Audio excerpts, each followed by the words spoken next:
Super Cool Radio! Hello, everyone. I am Matthew Thomas. This is Super Cool Radio.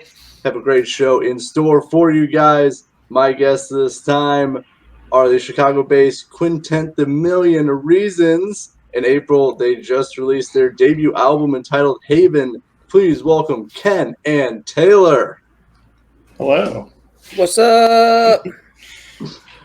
And of course, Ken is on guitar and Taylor on vocals. Thank you guys so much for hanging out with me. Yeah, thanks for having us. Of course, and before we jump into everything, I know we got a lot to discuss with the debut album recently released and all that stuff, but before we get to all of that, I want to start with this question, and it's very simple and fun, I hope. What music have you been listening to this week? This week. Let me pull up the playlist. I chuck everything in there. All right, for me, it's just two while Ken's doing that. I always kind of go back to TV on the radio. I forget about them for a little bit, and then I come back. So they have an album called Seeds that I really liked that I was listening to. And then there's a band called Inhaler, which is actually Bono's son. And they have a full album, and he sounds great. And they've got some elements where he's like paying homage to kind of the more, U2-ish rock, but then he's got some dancey stuff, some pop stuff. So it was pretty cool, actually. He's a chip off the old block. Very nice. I didn't know his son was into music. I'm going to have to check that out. Nice. And then, lately I've been playing that new Spoon album. What's it called? Lucifer on the Sofa. I've always liked them. It's like a little heavier indie rock, I'd say, if no one has listened to Spoon before. But I'm familiar with that. I've listened to some of their stuff. And then on the opposite side of that, just going heavy, the new Monuments album I've been digging a lot. It's very technical prog metal, I'd say. So those are the two I've been listening to this past week, a lot of. Very nice. Two kind of different styles of music, but for you guys. But I really enjoyed it. I'm going to be out of left field with this one. I've been listening to a lot of Iggy Pop and Black Flag. Yeah, Nice. There you go. So I've been on a fun kick. Iggy Pop. Hey, that's right. Hey, punk legend for sure. But Sure. That's who I've been listening to. And also, I've been playing video games while listening to Motorhead as well. I don't know if that makes me better, but I think it does. I'm sure it does. It definitely makes the aggression and speed a lot faster, I can tell you that. Sure. But for you guys, focusing on you guys, Taylor and Ken, before The Million Reasons, how did you guys get started as musicians? I think, I started way back in maybe junior high, listening to a lot of my parents would play a lot of music, and it was mostly, classic rock stuff like Led Zeppelin, Aerosmith, Beatles, things like that. And just listening to that music and watching or going to concerts with them as well. I was like, man, I want to play guitar. So slowly just transitioned into, playing like a shitty Squire guitar that broke in half. Like it fell off my chair one year and just the neck just snapped right off. And, a few years of not great at guitar, then starting my own band in high school, and just like a very slow but steady progression into feeling pretty confident about, songwriting and whatnot now. But yeah, that's basically the start of it. I was just listening to, classic rock with my parents and getting inspired that way. Yeah, and I sang forever in one form or another, like going back to like choir in grade school, a cappella groups in college. I got into playing music because I was obviously trying to impress my girlfriend at the time. Her ex-boyfriend was a rock and roller. And so I was like, I got to do that. And so I was like, I'm going to sing for a band. Had never done it. I started a job out of college and I hated it. And so I was like, I'm quitting my job and I'm just going to go sing. And I answered a Craigslist. I was living in Vermont at the time. I answered a Craigslist ad for a band in Chicago because it was like of all the stuff I was going around scouring while I was in my quarter life crisis. I was like, oh, this band sounds really cool. So I flew out to Chicago for the first time, auditioned for them. They were like, yeah, you've got the job if you want to quit your job and move here. And I was like, yeah, that's exactly what I want to do. So I did that, and it led me to playing in a couple of different bands. One of them I've been with for 10 years. That band is called Polarizer. We opened up for the Million Reasons in, I want to say, late summer of 2019. I had already been friends with Colin. He'd introduced me to these guys. They sounded great. I really liked their new album. So they called me, I want to say like a couple weeks later, and we're like, hey, our singer, it's not working out with him. Do you want to join? And that's how, our paths crossed. Very nice. And how was it for you just moving from Vermont to Chicago almost on the fly? Oh, it was amazing. I'm so glad I did it. Yeah, I'm a city kid. I'm supposed to be in a city. So I grew up in Providence, lived in Boston for 6 years, couldn't make it more than 8 months in Vermont. And I loved Chicago. I came out here to check out the city in like the dead of February.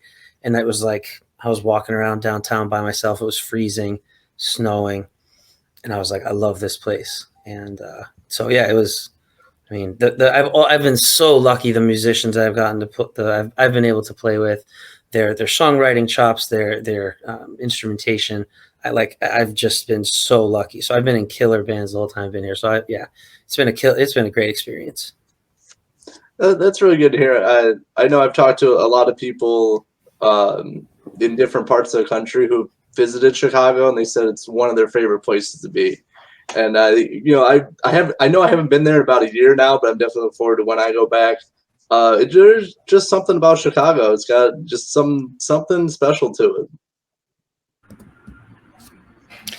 Yeah, I've been here my entire life, and it's like you could always complain about taxes and prices and all that stuff because it's terrible, but it's the city keeps you from leaving for some reason. There's just always something to do, which is great. And yep. For music, you could walk outside, walk 10-15 minutes and find a show going on every night. It's great. Yeah, G-Man Tavern, where you're going to see your show on Friday, is like a 10-minute walk from my place. Oh, really? Nice. Mm-hmm. If I wasn't injured, I would come and buy you a drink, but I've been lying in this bed for the last week. My last show killed me. Sorry to hear that. Hope you recover soon. You're 100% soon. Thanks, brother. I appreciate that. Of course. And I did want to talk about the music scene in Chicago. I know, Ken, you just touched on it about not going very far to find a show. So what's kind of like the music style and scene of Chicago? Oh, man. I feel like there's a lot of different communities that, my other band is a pop punk band. And like that scene is very tight together. Like almost every punk band that I know goes to at every other punk show. And now that we're starting to play shows with the Million Reasons again, we're starting to make more friends with the other rock bands in the scene. And it's been a little bit tough for, I think, this band over the past few years, because as soon as we would get some momentum going and starting to make contacts, something would happen that, push us back or put us on a break. Like when our previous vocalist left, there was a few months where, we were contacting Taylor and writing new songs. So then it's a huge block of time where we weren't playing shows and really connecting as much as we wanted to. And then we played our first show with Taylor like 2 weeks before COVID hit and shut everything down. So it's like, for at least personally for me, it's been a little bit tougher to get to that level of, camaraderie as the punk scene, where just everyone's always at the shows, and even if you don't know them right away, you're like, oh, I recognize you. So I think, there's obviously other music scenes in the city that it's out there, but I have no idea what's going on.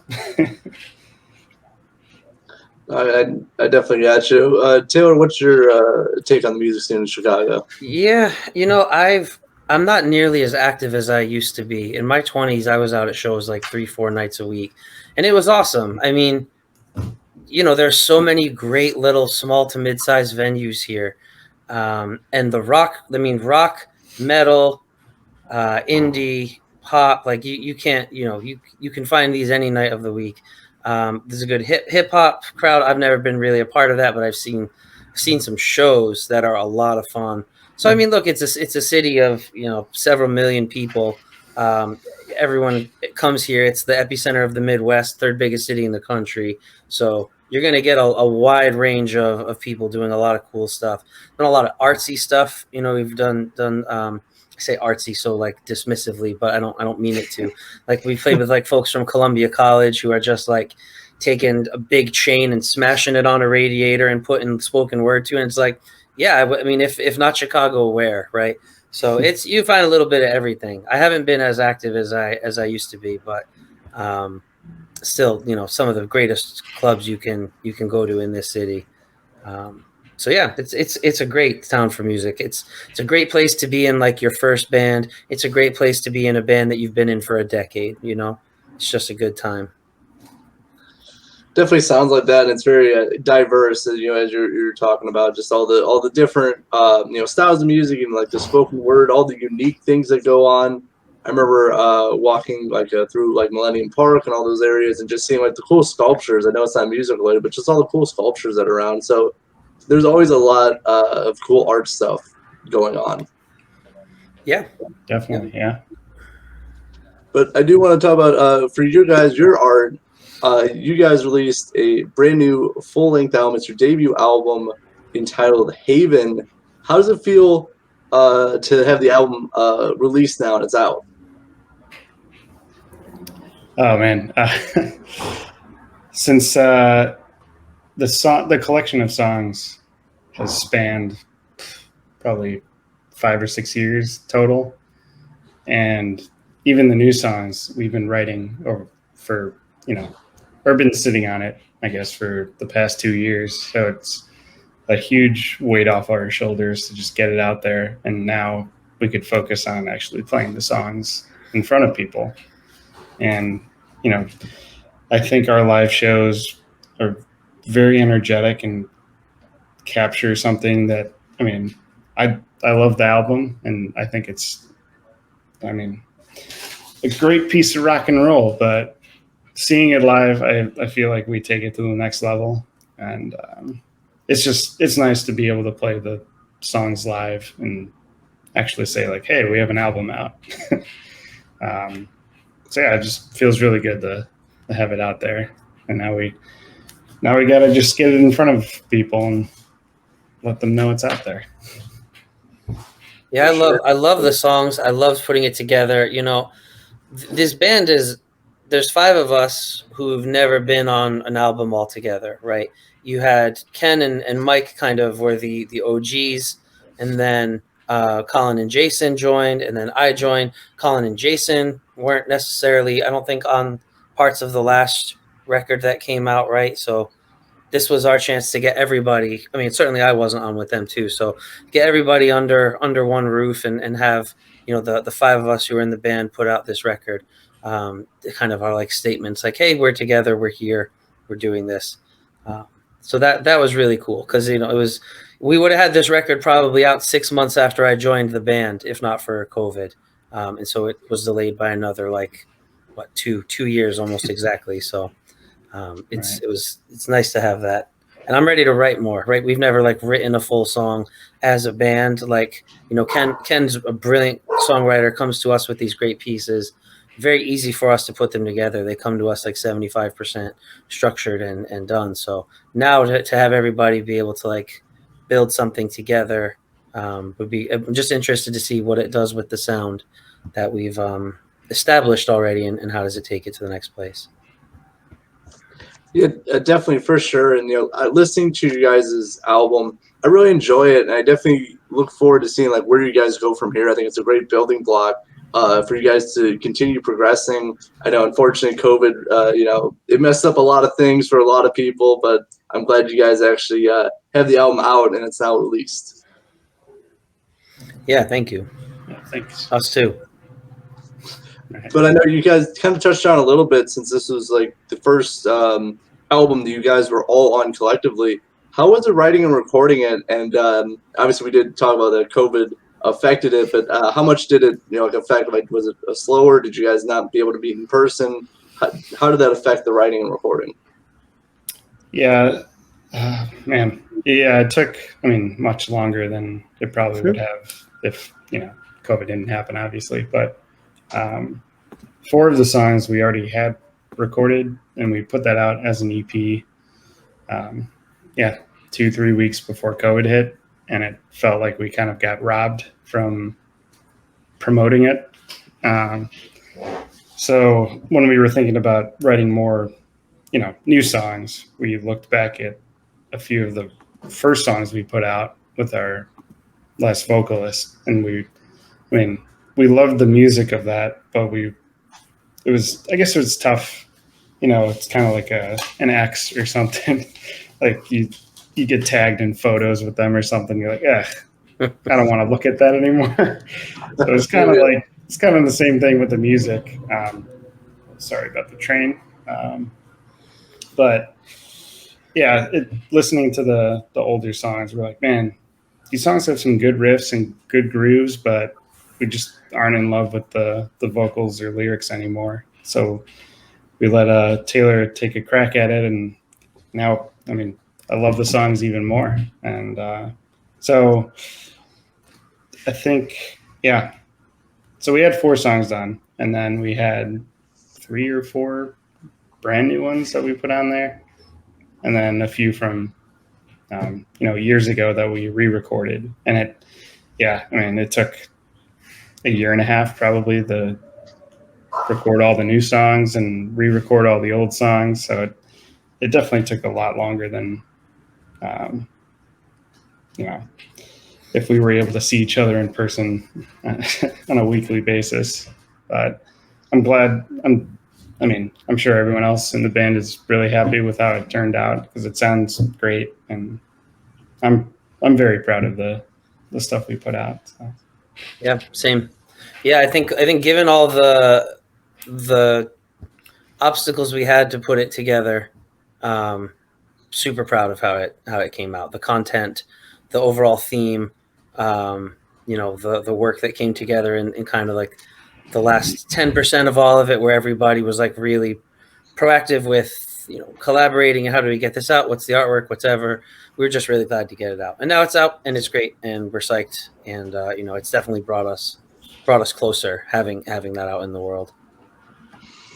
Yeah, for sure. And I know it's available on all the streaming platforms. I'm going to leave some links for Haven in the description as well. Make sure to check it out. Give it a listen.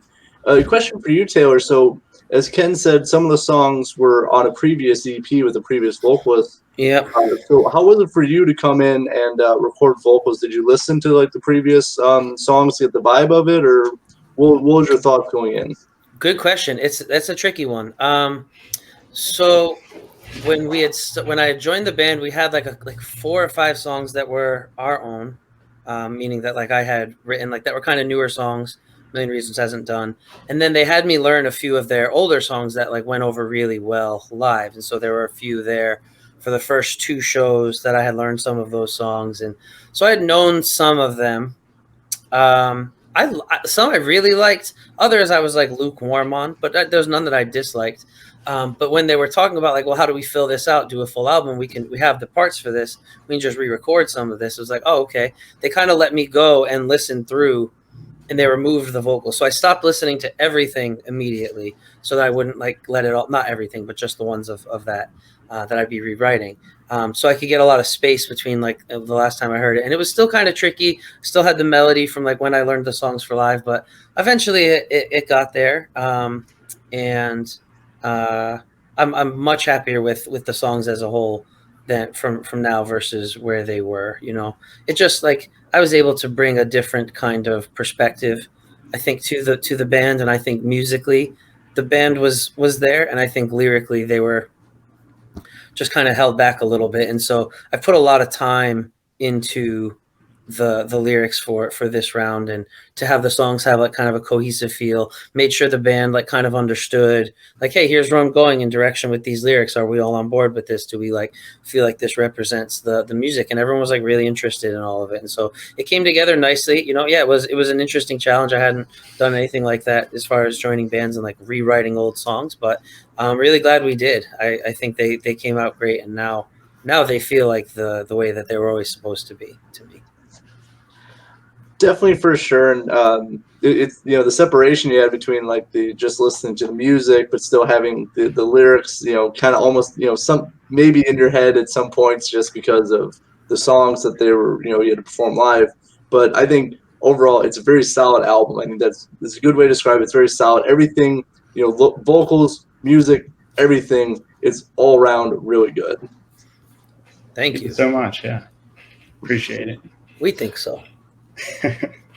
No, yeah, I can tell you guys put a lot of effort into it, especially for like a first full length album. You have to make a great a great impression on people, and I think you guys did that with Haven. Thank you. Thank you. Yes. So I got a very interesting question for you guys, and I know some people shy away from this question. Others are really great. I'll just put you guys on the spot.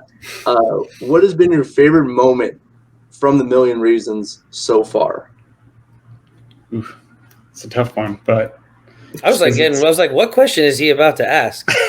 I was like, is he about to ask if I'm circumcised? I was like, where is he going with this? I was like, oh boy, okay. It was interesting lead-in, I know. Well, to answer your question, yes. I didn't ask. That was you asked your own question. Yeah. Favorite moment? Yeah, I think both Martyr shows that we've played have been highlights. So I guess both EP and album release shows we played at the same venue in Chicago, Martyrs, and those were so much fun, and just it felt really good. And the first Martyr show in 2020, it was like, all right, here's our liftoff point, and then COVID happened. We're like, all right, let's try that again. Yeah, right. And it felt not exactly the same, but it felt very similar. Like, all right, this is where we, you know, take off, and let's get going. Let's start making moves. The album release show is one of my favorite shows I've ever played. I had so much fun. It was such a great crowd. My favorite moment in this band so far was actually last year. We played Bottom Lounge, and I've been going through vocal issues for a lot of the last year, like just like struggling to sing, loss of voice, just like stuff I've never really it's not I dealt with, but it's been a long time. And so I was like super shaky for this show, and I wasn't sure if I was going to be able to do it. Ultimately, the band was so supportive. We found 2 other singers from the scene who were going to jump in and help us do the show because we already sold a bunch of tickets. We didn't want to cancel. So we had like people who are like Ken talked about, that collaborative group, his band Guardrail, and the groups around there. It's such a great community. So it was really easy finding folks. We had his member from Guardrail come up, and Kevin came up and sang with us. So my favorite anyway, so that day I'm like, you know what? I'm actually like, I'm in decent shape. It's better than I thought it was going to be. I'll come up and sing like a couple of songs. I'll back the guys up for the other ones. And everyone was so cool about it. So like that show became so great because we had other people who we brought in to sing. I got to sing a couple. I got to lead a couple. And then at the end, we had planned this like cover song that we hadn't really tested, but everyone knew it was Muse, Knights of Sidonia. And we were going to tag the end of one of our songs with like their big ending. And so we rehearsed it once, like a couple hours before the show. We nailed it. It was like, great. We go to do it again. I come in so early, and no one else is ready. And so I'm just being like, ah, and everyone's still playing the music in the back. Like, what the hell is this guy doing? And the whole thing just unraveled on stage. Yeah. Completely, like, the audience is like, the hell? And we're all just laughing. We go off on stage. It was completely anticlimactic to the Bombs Away show we had just played. And I was laughing so hard. And it was like one of the most, like, the lightest, one of, like, the biggest moments of levity that the band had. Everything always felt so heavy, trying to push songs through. Is this person sick? Can you meet? No, because I'm exhausted from Zoom. Like, it was just such a nice moment for the band, and it, like, came at a really good time when we were kind of like, what direction is this going? And everyone, like, had fun. It was like, oh, this is really fun. This is as fun as, like, some of our other bands. Let's put more into this. Let's take this more seriously, and we did, and we've been rolling since. That sounds like a very fun time, and even with everything that went on, that still you guys had a great time, and that is it's a very key point to have. So I think I can appreciate that. But you guys, I know the reason I say this because I've had guests on this show that, like, they can't really pick a moment, so they kind of just move on. So that's why I kind of phrase it like that. But now it's time for the game show part of Super Cool Radio. I have not done this in a few episodes now, so I'm bringing it back. It is generic music questions. I'm going to ask you music-related questions. Could be any kind of topic, so we'll see what happens. So, for the first one, which album was the last AC/DC album to feature Bon Scott? Was it Back in Black, The Razor's Edge, or Highway to Hell? We'll go with C, Matt. I'm going to say C as well. Off to a great start. 1 for 1. Hey. All right. So now I know you guys are based in Chicago. So for this next one, I'm going to give you 3 musicians. You have to tell me which one is not from Chicago. Buddy Guy, Dennis DeYoung, or David Lee Roth? It's David Lee Roth. I'm going to say it's Buddy Guy. All right, split decision, we'll see. It was actually David Lee Roth. He was born in Indiana. I was like, he's going to be a Waukegan guy or something. He's going to be something like that. All right, David Lee Roth. Killing my game here. It's not over, Matt. Let's go. Let's go. I want to win that car. Well, I can offer you a hat. That is all I have. Take the hat. Well, Ken's got a perfect game so far. Yep, so far so good. All right, this one. Well, it might be a tough question, but we'll see how you guys do. Which song was the only song that reached top 40 for Jimi Hendrix? Was it Purple Haze, All Along the Watchtower, or Foxy Lady? I'll guess All Along the Watchtower. What do you think? Did you say so? Foxy Lady, we're going to say. Ken again, still 100%. Hey. You're killing me, Tucker. You're killing me. What's the turtle's name, by the way? This is Tucker. Oh, okay. He's been with me for 31 years. Yep. Nice. All right, we'll see if we can help you out with this one. This one is going to be an interesting question because I just found this out a few weeks ago when I interviewed them. All right. Which band originally performed King of the Nighttime World? Is it Eric Clapton, the Hollywood Stars, or Kiss?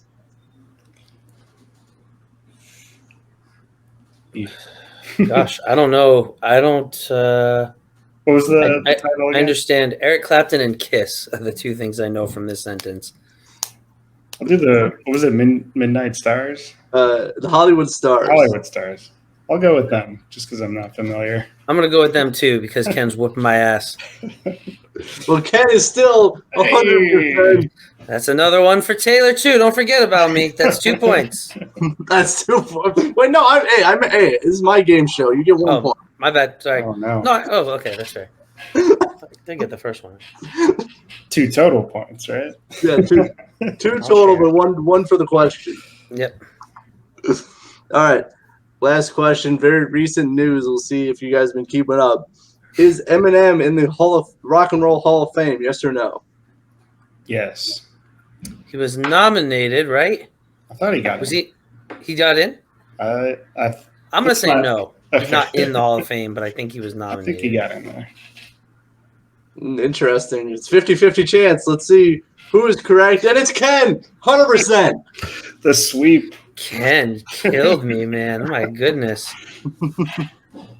2004 Red Sox there. All right, right on. Yep. Good job, Ken. You win the hat. I just got a new order of hats, so I can get you one. Oh hell yeah! Dude, Yeah, get we'll us rep some it for the for band. sure. We'll wear them on stage. Yes, definitely. All right. Well, I mean, I'm gonna be around in your area, so I can definitely That's get you right. some stuff. Good. All right. Well, very good. Ken, 100%. Taylor, you participated. That's about right. That's about how my band views me too. Ken, 100%. Taylor, you showed up. Not on time, but you made Oh, it. no. So all right. At least you showed up. All right. Yeah, there's 3 people here who didn't show up to this interview, so Yeah, you're a that's winner. fair. I did win.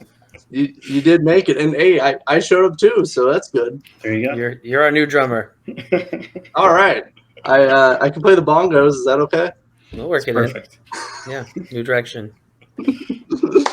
All right, I got one more wacky question, and then I'm going to be wrapping up this interview officially. What are 5 things that are guaranteed to be in a refrigerator? Guaranteed. My refrigerator or just a general refrigerator? No, yours. All right, Oh, okay. yours. Unless you don't have 5 things. I would say Bloody Mary mix, tortillas, baking soda for freshness, Kerrygold butter, and barbecue sauce. Did I say that already? No, but now you did. Those are my 5. All right. Ken? I think 3 of those are in my fridge right now. Yeah, baking soda for sure. Since my wife Kathy is a coffee addict, there's always coffee made in there. Yeah, stick of butter. Gotta go Kerrygold, man. Telling you. Yeah, probably some form of, I don't know, White Claw beer, something's in there, and don't drink milk much, but there's always milk in there. Some lactose free because my tummy hurts a lot. Rock and fucking roll. Rock and roll. Hey, I buy lactose-free milk too, so There you go. All right. A million reasons. Bunch of guys with IBS. Bringing it to you hard. That's what the next album is going to be about. What's the tagline for this episode now? All our food allergies. Million reasons. Goes down smooth. Like lactose-free milk. Yes, exactly. All right. As I'm officially wrapping up this interview, what are the plans for the Million Reasons for the rest of this year, 2022? Ooh, the rest of the year. We are just trying to hop on as many shows as we can right now. And then I think just start writing new songs. And there's a handful of song ideas sitting around that eager to try them out and see if they stick. But also just start writing brand new stuff. It'll be fun. Works for me. Sounds good. Yeah, I just want to get in a room and play. You know, there's been too long of just being apart from everybody and being able to plan without any action. So we're, the more we can just get together and write and play and keep building on what we've got so far. That's the plan. Everything that comes along with it. I like it. I do hope you guys got a lot of great success coming this way for 2022. And if anyone's interested, where can they check you guys out online? Best place to listen to the album. You just type in themillionreasons.com and it'll, throw up Spotify, Apple Music, all those links. But then if you want to connect with us, social media, we're on all of that, Instagram, Facebook, TikTok, all that fun stuff. So I'll give you my cell number, whatever you want. there you Honestly, go. we're a very hands-on band. Yeah. Right on. I will leave links in the description of this podcast, plus Taylor's cell number, also in the description of the podcast. Perfect. For legal reasons, it won't be for legal reasons, as I'm being told. Anyway, Producer. What's that? No. but thank you guys so much for hanging out with me here on Super Cool Radio, playing generic music questions. Ken, you rocked at it. Taylor, you showed up, and that's all that matters. Thanks for having us, Matthew. Appreciate you, Matt. Thanks so much for your time. Of course, please check out Stream Support. Give a like to the Million Reasons. As I said, links in the description for Ken and Taylor of the Million Reasons. I'm your host, as always, Matthew Thomas. Thank you so much for watching and listening to Super Cool Radio. And remember, stay frosty. Ooh, fuck.